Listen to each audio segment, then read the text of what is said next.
On se retrouve donc pour le second cours. C'est un second cours que j'ai nommé Calculs fondamentaux 1 parce qu'on va voir que ce chapitre-là, il faut, je pense, le décomposer pour euh, bien considérer chaque bloc, on va dire, chaque bloc d'informations que je vous présenterai. Alors, c'est un chapitre qui est un petit peu... alors, c'est un chapitre un peu introductif, c'est-à-dire que on va introduire euh, notamment ici les principaux calculs que l'on fait, donc addition, soustraction, multiplication, division, puissance, racine. On va essayer de comprendre leur sens, qu'est-ce qu'ils signifient, dans quel cadre on les utilise. Euh, voilà, on va essayer vraiment de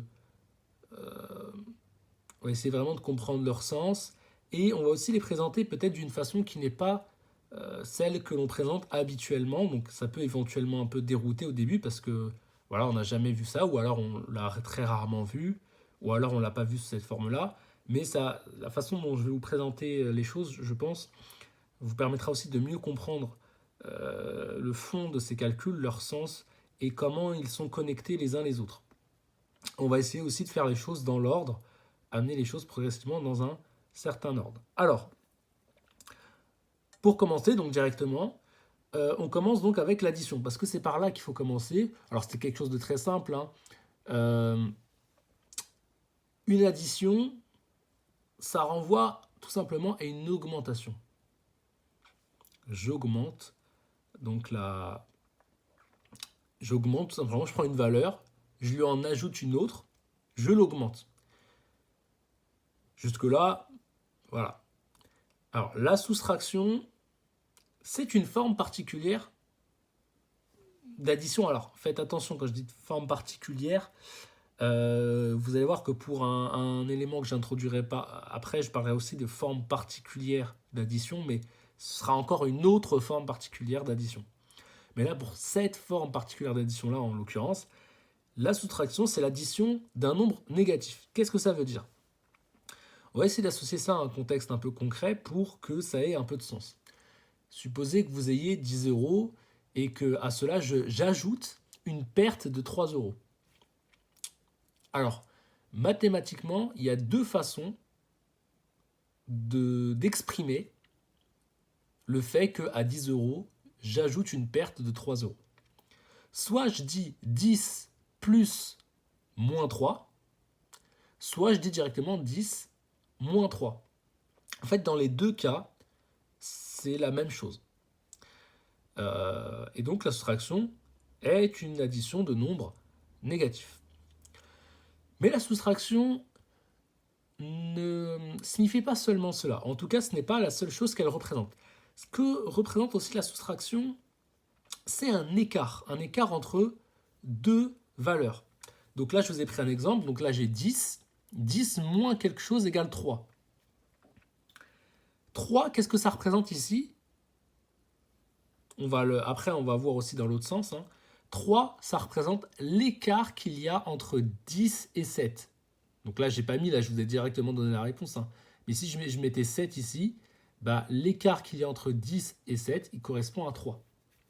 Alors, on pourrait aussi le voir dans un autre sens en disant que l'écart qu'il y a entre 10 et 3 correspond à 7. C'est aussi une autre façon éventuellement de le voir.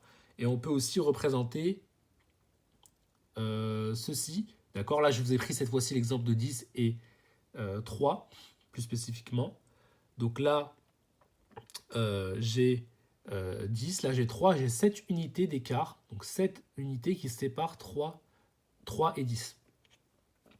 Donc vous voyez que la soustraction, elle me permet de modéliser les écarts. Et vous pouvez le voir dans deux sens.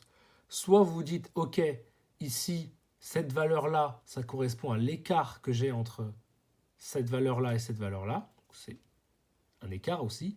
Mais la façon la plus conventionnelle de le voir, c'est plutôt de se dire, mais ça marche aussi, de toute façon.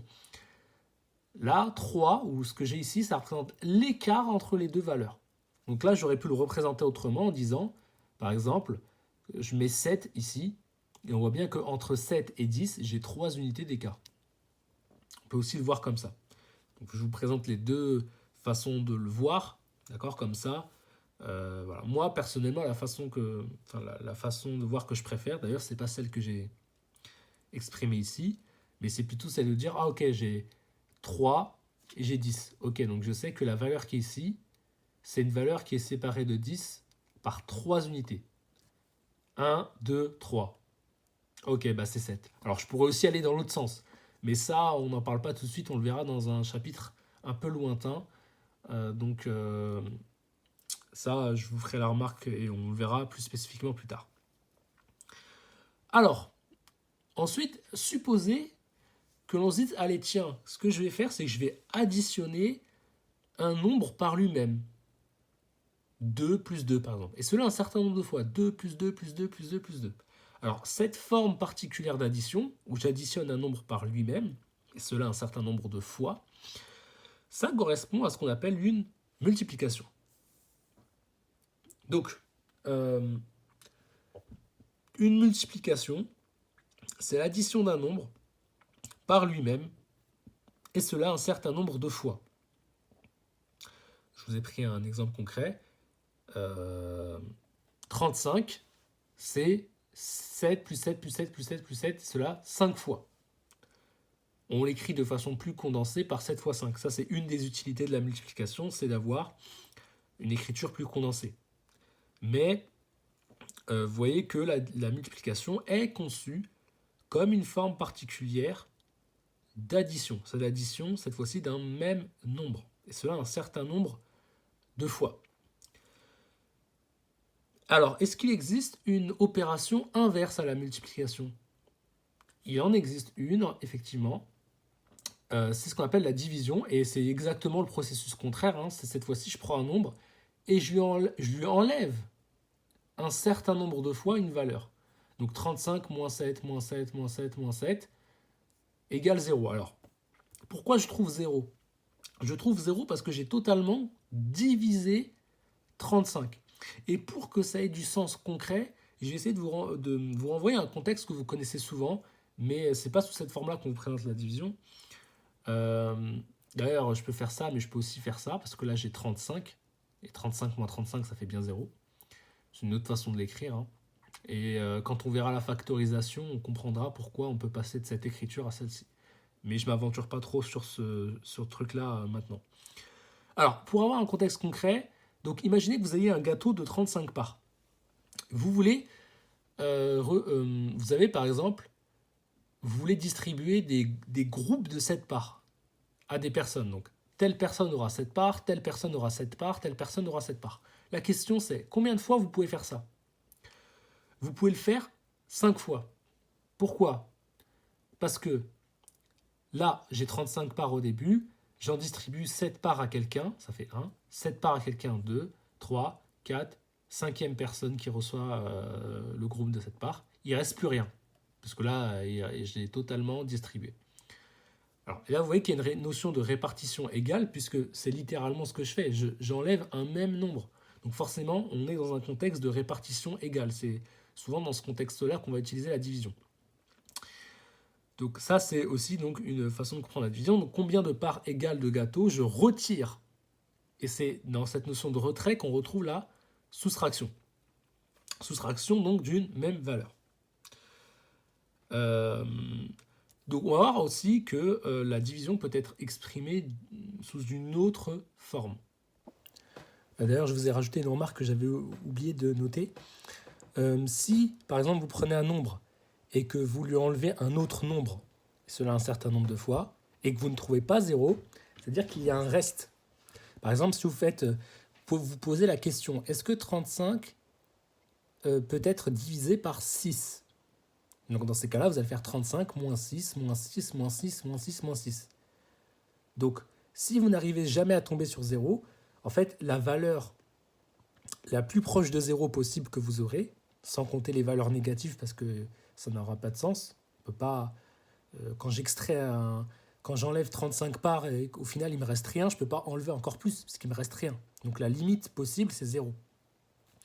Mais du coup, la valeur la plus proche de 0 sera le reste. Donc par exemple, est-ce que je peux diviser 6 par 4? En fait, quand je pose cette question-là, est-ce que je peux diviser 6 par 4? Ce que je dois me dire, c'est est-ce que je trouve un nombre entier en résultat? On ne s'intéresse pas aux divisions avec des nombres à virgule, etc. Parce que ça, c'est totalement un autre contexte. Là, on parle vraiment de division avec des nombres entiers. Si, par exemple, euh, euh, est-ce que 6, je peux le diviser par 4? Bon, bah, 6 moins 4, ça fait 2. Si j'enlève encore 4, je vais aller dans les négatifs, donc ça n'aura plus de sens, d'accord? Donc 2, c'est-à-dire, je ne tomberai jamais sur 0 si je fais que enlever 4 à 6. 6 moins 4, ça fait 2, je ne peux pas aller plus loin, parce que sinon je vais dans les valeurs négatives. Donc il reste 2. C'est-à-dire que je ne peux pas être équitable. Je ne peux pas être équitable. Donc se demander est-ce que je peux diviser 6 par 4, ça revient à demander combien de fois je peux extraire 4 à 6 de façon équitable. Ben là, à une personne, je vais lui distribuer 4 parts, mais la deuxième personne, du coup, il en restera 2. Donc on voit que ce n'est pas équitable. Donc là, on sort du contexte de la division telle que je l'ai définie, puisque la division que je définis implique qu'on enlève donc un même nombre de parts, et qu'au final on trouve 0, c'est-à-dire qu'il y a une égale répartition des parts de valeur. Voilà, c'était une remarque sur le reste. Avant de parler de cette autre forme, j'aimerais faire une remarque.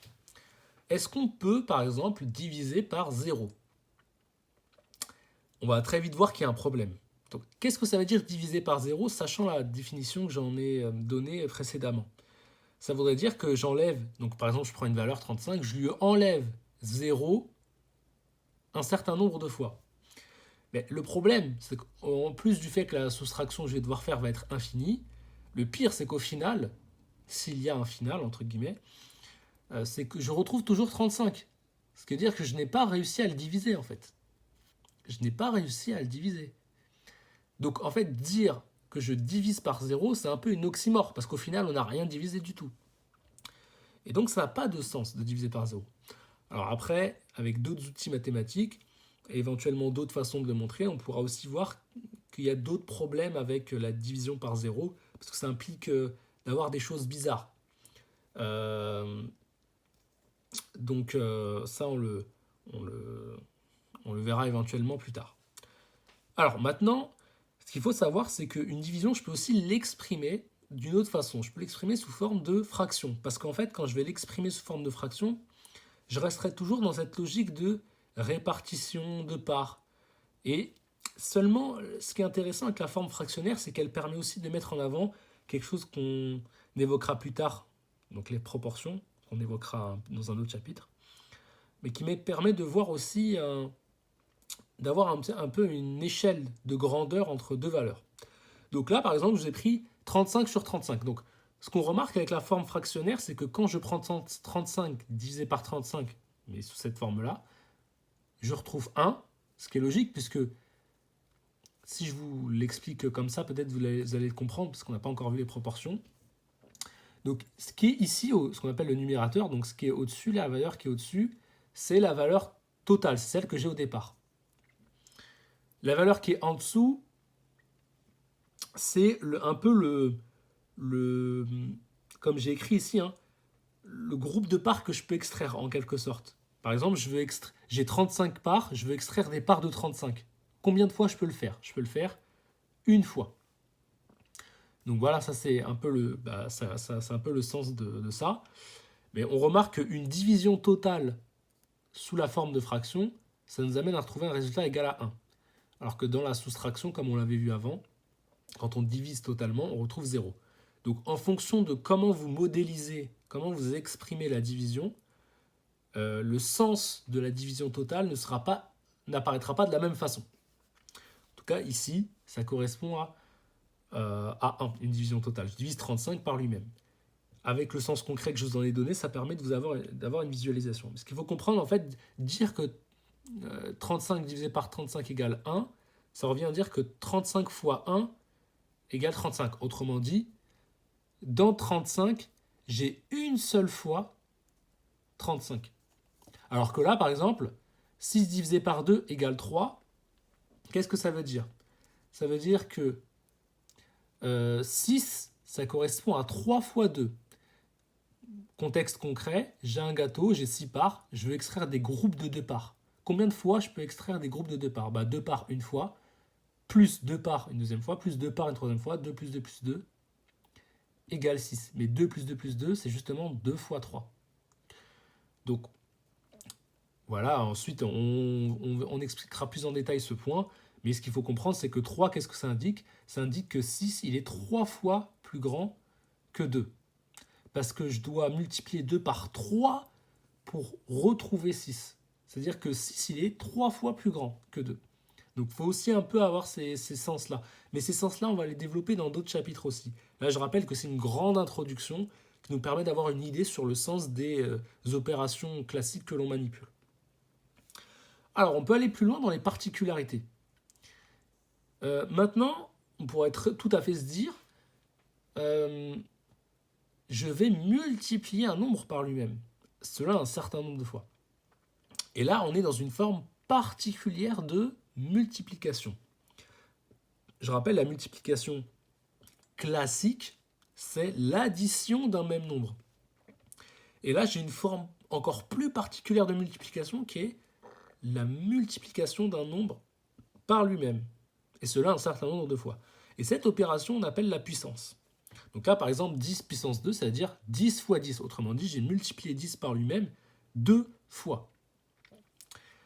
Et d'ailleurs, on peut voir que tous les éléments que je multiplie, ils cachent déjà en eux-mêmes des multiplications classiques. 6, c'est 3 plus 3. Donc 3 plus 3, c'est l'addition d'un nombre par lui-même. Donc là, j'ai une forme particulière de multiplication. Une forme particulière d'addition. Forme particulière d'addition, c'est ce qu'on appelle la multiplication classique. Et là, j'ai une forme particulière de multiplication cette fois-ci. 6 fois 6 fois 6, on peut le voir comme 3 plus 3 fois 3 plus 3 fois 3 plus 3. Donc là, je multiplie ici des multiplications classiques. Là, on rentre dans les particularités, dans le microscopique. Mais ça nous permet aussi de comprendre ce qui se passe au fond. Mais ce qu'il faut retenir d'idée générale sur la puissance, c'est que la puissance, c'est la multiplication d'un nombre par lui-même. C'est donc une forme particulière de multiplication, puisque dans cette forme particulière, je multiplie un même nombre. Contrairement aux multiplications classiques, genre 2 fois 3. 2 et 3, ce ne sont pas les mêmes nombres. Mais 6 fois 6 fois 6, c'est le même nombre que je multiplie par lui-même. Donc là, on est dans une forme particulière de multiplication qui, comme on l'a fait remarquer, cache aussi des formes classiques de multiplication qu'on répète. Est-ce qu'il existe une opération inverse?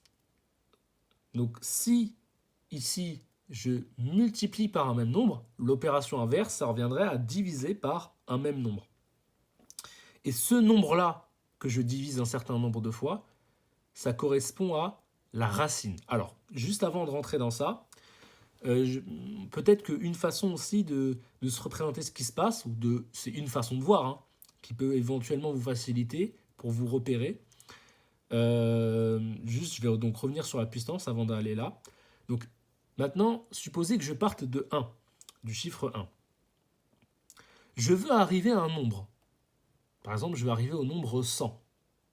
Et je pose une condition. Je dis, si tu veux arriver au nombre 100, en partant de 1, tu vas devoir, dans ce contexte-là, multiplier un nombre par lui-même, et cela un certain nombre de fois, jusqu'à arriver à 100. Le nombre de fois que tu auras dû multiplier ce nombre pour arriver à 100, ça indiquera la valeur de la puissance. Je vous donne un exemple, on peut revenir là. Donc vous savez que 10 fois 10, ça fait 100. Donc vous pouvez imaginer que ça, c'est égal à 100. Et vous pouvez imaginer que derrière le 10, j'ai un 1. 1 fois 10 fois 10 fois 100. Ok, je suis parti de 1. Pour arriver à 100, j'ai dû multiplier 10 par lui-même 2 fois. Donc 10 puissance 2 égale 100. Je pars de 1, j'arrive à 100, en multipliant un nombre par lui-même 2 fois. Donc ce nombre-là, c'est 10. Et quand 10, je le mets à la puissance 2, je retrouve 100. Maintenant, je veux faire demi-tour. Je veux partir de 100 et je veux arriver à 1. Et la condition, c'est que pour passer de 100 à 1, je vais devoir diviser par un même nombre, et cela un certain nombre de fois. Ce nombre de fois m'indiquera la valeur de la racine. Est-ce que c'est la racine deuxième, qu'on appelle racine carrée? Est-ce que c'est la racine troisième, qu'on appelle la racine cubique? Ou est-ce que c'est la racine quatrième? Donc par exemple, 100. Je veux chercher, je veux arriver à 1. Je pourrais arriver à 1 de plein de façons différentes. Je vais diviser par 10 une fois. Donc 10 divisé par 10, ça fait 10. Je vais diviser encore par 10 une deuxième fois. Eh bien, ça va me donner 1. Ah, ok, donc 100, pour aller de 100 à 1, j'ai bien respecté la condition de diviser par un même nombre. Combien de fois j'ai divisé par ce même nombre? 2 fois. Ok, donc ce nombre-là, il représente la racine deuxième, la racine carrée de 100. Voilà, donc ça c'est la racine. Alors on va voir justement après qu'on peut aussi modéliser la racine d'une autre façon. Puisque la racine, comme c'est une forme particulière de division et qu'on a dit que les divisions peuvent être représentées sous forme d'une série de soustractions d'un même nombre, eh bien on va voir que la racine aussi, elle peut être exprimée sous forme de soustraction, mais d'une soustraction qui correspond exactement à ce qui représente la racine. Je rappelle là, d'ailleurs je fais la remarque juste avant, que on avait dit au préalable que si on divise un nombre totalement, on retrouve 1. Et forcément, on remarque que le calcul de racine, ici, dans la façon dont je l'ai introduit, implique de diviser totalement un nombre. Mais de le diviser totalement d'une façon très particulière. De le diviser totalement en divisant successivement par un même nombre. Voilà. Et ce nombre en question par lequel je divise un certain nombre de fois, eh bien ce nombre-là, c'est la racine. Racine deuxième, troisième. Si je veux trouver la racine cubique de 100, c'est-à-dire la racine troisième, on verra d'ailleurs pourquoi on parle de cubique, carré, etc. Il faut déjà d'abord comprendre ça au niveau des puissances, puis après on peut le comprendre avec les racines. Si je veux trouver la racine cubique de 100, alors dans ces cas-là, il faut que je me pose une question. Je veux partir de 100, je dois arriver à 1. Et la condition, c'est que je dois diviser 100 par un même nombre 3 fois. Et ce nombre-là, ce sera la racine cubique. Voilà. Donc, là c'est la remarque que je venais de vous faire. On peut aussi passer par une logique par soustraction pour exprimer la racine. Et dans cette logique-là, je pars de 100 et je dois lui soustraire un certain nombre de fois un même nombre jusqu'à diviser totalement 100, donc cette fois-ci jusqu'à arriver à 0. Donc là, j'ai 100, je veux arriver à 0, donc dans la logique soustractive, la condition c'est que à 100, je dois lui enlever un nombre que je multiplie par lui-même un certain nombre de fois. Et le nombre de fois que je dois multiplier ce même nombre, ici 10, tel que quand je soustrais le tout à 100, ça me donne 0, et bien ce nombre-là représentera la racine. Alors la racine carrée, ici, parce que pour passer de 100 à 0 en soustrayant 100 à un même nombre, multiplié par lui-même, eh bien il aura fallu que je multiplie ce même nombre par lui-même 2 fois. Et donc, on dira que ce nombre représente la racine carrée de 100, parce que quand je mets ce nombre-là au carré, c'est-à-dire quand je le multiplie par lui-même 2 fois, eh bien, je divise totalement 100. On pourrait presque dire que finalement la racine, ou l'opération qui nous permet de faire apparaître la racine, ici 10, et plus spécifiquement la valeur de la racine, c'est-à-dire est-ce que c'est la racine carrée ou la racine deuxième, c'est ce qu'on a montré avant. L'intérêt, c'est surtout de faire voir est-ce que c'est la racine carrée ou est-ce que c'est la racine cubique, est-ce que c'est la racine quatrième. Vous voyez, quand je vous mets 100 divisé par 10, on voit bien que j'ai divisé 2 fois par 10, donc que 10 sera la racine deuxième, la racine carrée. Mais là, c'est juste que je l'ai représenté sous forme de soustraction, parce qu'on sait que dans le calcul de racine carrée, on a montré que cela impliquait de devoir totalement diviser notre nombre, mais d'une façon particulière. Et c'est pour ça que je dis que l'opération de détermination de racine peut s'apparenter à une forme particulière de division totale aussi. C'est une division totale, mais où pour diviser totalement un nombre, je dois le diviser par un même nombre, et cela un certain nombre de fois. Et ce nombre de fois nous donne une indication sur quelle racine. Est-ce que c'est la racine deuxième, troisième, etc. Et là, on peut voir vraiment les logiques contraires. Alors d'ailleurs, je vous fais une remarque. Cette remarque, je vous la fais ici, mais je vous l'expliquerai plus tard. En fait, dans un chapitre qui va arriver dans pas très longtemps, où on va un petit peu détailler un petit peu les différents calculs de division, on verra qu'en fait, si je divise par un nombre et puis par un autre, pas forcément obligé d'être le même, ça revient à diviser par ce nombre fois cet autre. Et on verra d'où ça vient et pourquoi c'est vrai. Mais là, c'est juste une petite remarque que j'ai faite, c'est pour ça, et là, je l'ai écrit ici. Donc voilà un petit peu pour la racine. Alors, c'est quoi l'intérêt de savoir tout ça aussi? Alors, on le précisera, hein, mais on voit qu'il y a un lien quand même entre multiplication et division. Alors, ce lien n'est pas encore très éclairé, mais on voit déjà que la multiplication apparaît, a priori, comme l'exacte opération inverse de la division. Donc, on voit que ce lien, d'accord, il est très spécifique. Si l'un est exactement le miroir de l'autre, bon, c'est une forme particulière de relation. Et on va voir en fait à la fin qu'on peut dépasser l'affirmation que je viens de faire. Est-ce que la multiplication, c'est exactement l'inverse de la division? On va voir qu'en fait, on peut aller un peu plus loin que ça. Mais pour l'instant, je ne vais pas me précipiter. Et si je vous fais ces remarques, c'est parce que vous voyez, en fait, il existe un ensemble de simplifications que l'on fait. Alors, on les verra plus tard. Hein. Mais des simplifications donc, dans lesquelles j'ai par exemple des divisions, que ce soit des divisions particulières comme la racine carrée ou des divisions classiques, et des multiplications. Et en fait, souvent, il y a des simplifications qui peuvent se faire. Donc là, par exemple, la racine qui est une forme particulière de division et une multiplication. On peut simplifier en séparant les racines, en séparant la racine en deux. Pareil ici. Là aussi, on peut enlever carrément la racine. Alors ça, cette propriété, elle découle de deux autres qui sont aussi issues de simplification. Déjà, le fait qu'on puisse séparer. Donc là, vous imaginez qu'on est le carré, donc on sépare, on est racine de A fois racine de B. Mais comme on a le carré et la racine, ça va s'annuler, il va rester A fois B.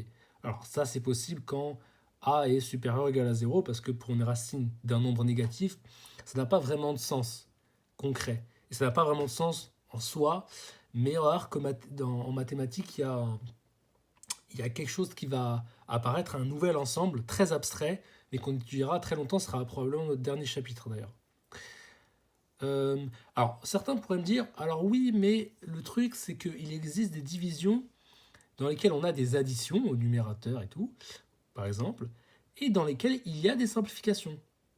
Je vais leur dire, oui, mais ces simplifications, elles sont permises uniquement parce qu'il y a des divisions parce qu'il y a des multiplications cachées. Un exemple, j'en ai mis deux même, en plus. On a ce fameux exemple, A plus B sur C est égal à A sur C plus B sur C.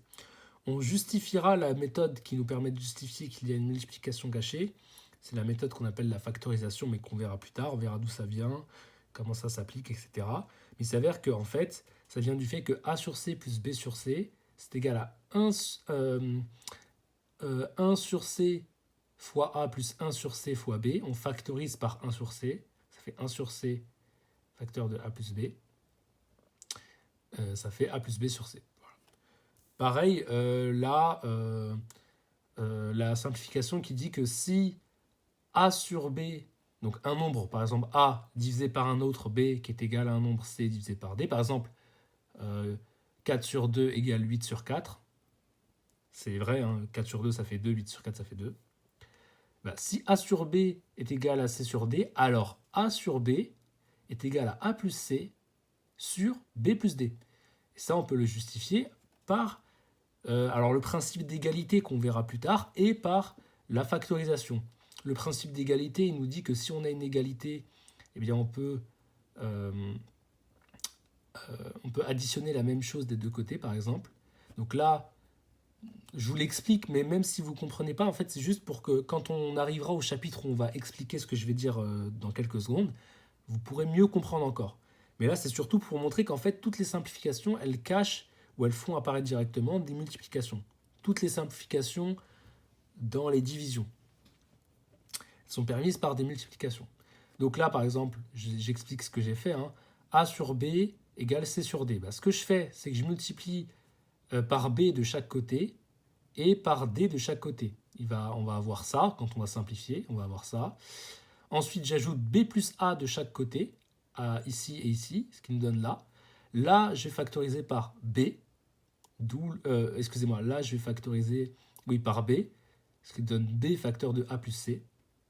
Et là, je vais factoriser par A, ce qui me donne A facteur de B plus D. Ensuite, je divise de chaque côté par B et je divise de chaque côté par B plus D. Après simplification, on retrouve effectivement ceci. Voilà. Mais vous voyez que si je n'avais pas fait la factorisation qui est une technique qui permet de transformer certaines additions en grandes multiplications, eh bien, on n'aurait pas pu faire cette simplification-là. Donc, ça confirme effectivement plutôt ce que je disais. J'aimerais introduire un sens aussi un peu relatif à la multiplication, c'est un sens que j'appellerais la logique par groupement, ou la logique de groupement. Donc, quand j'ai tel nombre de choses qui sont groupées ou combinées avec tel nombre d'autres choses, on procède par une multiplication. Et je vais vous donner un exemple concret pour que vous compreniez ce qui se passe. Supposez que j'ai une quantité de ballons à ranger dans des boîtes. Donc je vais devoir combiner, grouper des ballons dans des boîtes. Je veux faire des groupes de 10 ballons à ranger dans 3 boîtes. Très simple. La première boîte, je mets 10 ballons. La deuxième boîte, je mets 10 ballons. La troisième boîte, je mets 10 ballons. Donc, j'ai rangé combien de ballons? 10 plus 10 plus 10, c'est-à-dire 3 fois 10. C'est-à-dire j'ai rangé 30 ballons. Ces 30 ballons rangés, en fait, ce sont des associations de 10 ballons avec une boîte. Le nombre d'associations 10 ballons, une boîte que je peux faire, se modélise par une multiplication. Si j'ai 10 ballons que je dois ranger par boîte et que je dois le faire dans 3 boîtes, je vais faire ce rangement de 10 ballons pour une boîte une fois, et cette opération, je la répète 3 fois. J'ai donc 3 fois 10 ballons rangés. On parlera un petit peu de ça lorsqu'on parlera éventuellement de produits cartésiens, etc. dans très longtemps, lorsqu'on parlera éventuellement du dénombrement. Mais voilà, c'était juste pour dire que dans ce qu'on appelle la logique de groupement, quand je veux savoir combien de fois je peux faire un groupe de tel élément avec un groupe de tel autre élément, des ballons avec des boîtes par exemple, je vais devoir procéder à une multiplication. Et là, j'arrive à une remarque finale, en fait, qui est une remarque qui va un petit peu, je dirais, conclure ce chapitre, mais en même temps qui va nous permettre de dépasser l'affirmation que j'avais énoncée selon laquelle la multiplication et la division sont des opérations exactement inverses. En fait, quand on va encore plus loin, on se rend compte que, en fait, on pourrait dire que la division est une forme particulière de multiplication. Et en fait, c'est pas contradictoire avec ce que j'ai dit, c'est plutôt un prolongement de ce que j'ai dit. En fait, vous allez voir, quand je vais vous lire ça, vous allez voir, on va repartir de ce que j'ai dit au début et progressivement, on va arriver à cette conclusion. Bon, là, on peut déjà le faire apparaître. On avait montré une propriété qui dit qu'on peut séparer. Imaginez que j'ai A fois 1 et B fois 1. Je peux séparer en A fois 1 d'un côté fois 1 sur B fois 1. Alors B fois 1, ça fait 1. On a 1 sur B. Et A fois 1, ça fait A. On a A fois 1 sur B. On peut le faire. Simplification possible avec les multiplications. Parce que là, je vais avoir A fois 1, ça fait A. Et A sur B, tout simplement. Ce qui n'est pas possible, encore une fois, je répète, avec des additions. Là, si j'avais A plus 1 sur B, je ne pourrais pas dire que c'est égal à A sur B ou A plus 1 sur B. Non, il faudrait faire autre chose éventuellement, ça on va le voir plus tard. Alors, donc, la division, c'est une forme particulière de soustraction. Ça, on l'avait déjà dit. Jusque-là, pas de souci, c'est ce qu'on a dit dès le début. Or, comme la soustraction est une forme particulière d'addition, on peut considérer ce type de soustraction, donc la division, comme l'addition d'un même nombre négatif. Je vous l'avais montré au début, 35, moins 7, moins 7, moins 7.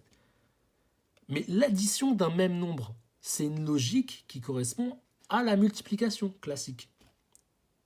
Ainsi, la division peut être comprise comme une forme particulière de multiplication, à savoir l'addition d'un même nombre négatif. C'est ça la particularité. C'est ça qui fait que ça peut être conçu comme une forme particulière de multiplication. Voilà. Donc, c'est là que se conclut ce chapitre qui a été une grande introduction qui, je l'espère, sera facile à digérer pour vous. Et puis, dans la suite, on va prolonger sur certains éléments qu'on a juste montrés comme ça. Et on verra aussi d'autres choses, bien évidemment.